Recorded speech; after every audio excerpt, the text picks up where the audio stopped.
세월호 사고 이후 바다에서의 사고를 예방하기 위한 활동들이 이어지고 있는데요. 특히 구조에 대한 중요성이 높아지면서 해경의 활동 범위도 더욱 커지고 있습니다. 그런데 바로 앞에서 사고가 벌어졌는데도 해경이 구조는 안 하고 보고만 있었다면 어떨까요? 물질하던 해녀가 사고를 당했지만 해당 지역 해경이 나몰라라 하는 일이 벌어져 논란이 되고 있습니다. 송효찬 기자가 단독 취재했습니다. 사고가 벌어진 건 지난 9일 낮 12시 30분쯤 장흥군 회진면 신상마을 일대 공유수면에서 해녀들이 물질을 하고 있을 때였습니다. 당시에 해녀들은 물속을 오가며 세족의 채취를 하던 중이었습니다. 그런데 소형어선 세대가 해녀들의 물질을 방해하기 시작했습니다.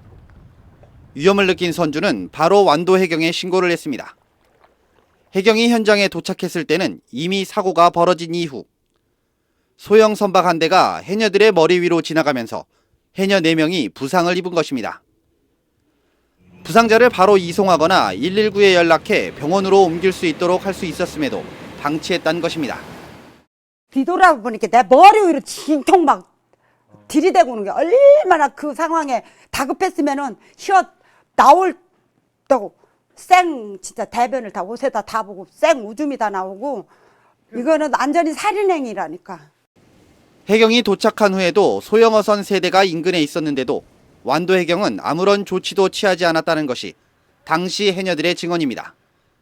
더욱이 지난 2016년 유네스코 인류무형문화유산으로 제주해녀 문화가 등재된 이후 제주는 물론 태안 등 다른 지역에서는 해녀 보호를 위한 활동이 이어지고 있습니다. 하지만 전남에서는 타지인 취급을 받으며 오히려 생명의 위협까지 느꼈다며 해녀들은 분노하고 있습니다. 이에 대해 해경 측은 아무런 문제가 없다며 현장에서 절차에 따라 조치를 취했고 해당 어선에 대한 조사도 진행 중이라고 밝혔습니다. 저희가 대응을 안 한 게 아니에요. 그 가해 선박으로 특정된 배들에 대해서는 진술서를 다 받아가지고 이미 수사로 송치됐고요. 현재 해녀들은 해당 어선 세대를 상대로 해경의 구속 수사를 요청하는 한편 청와대와 관련 기관에 집단 민원을 올릴 예정입니다.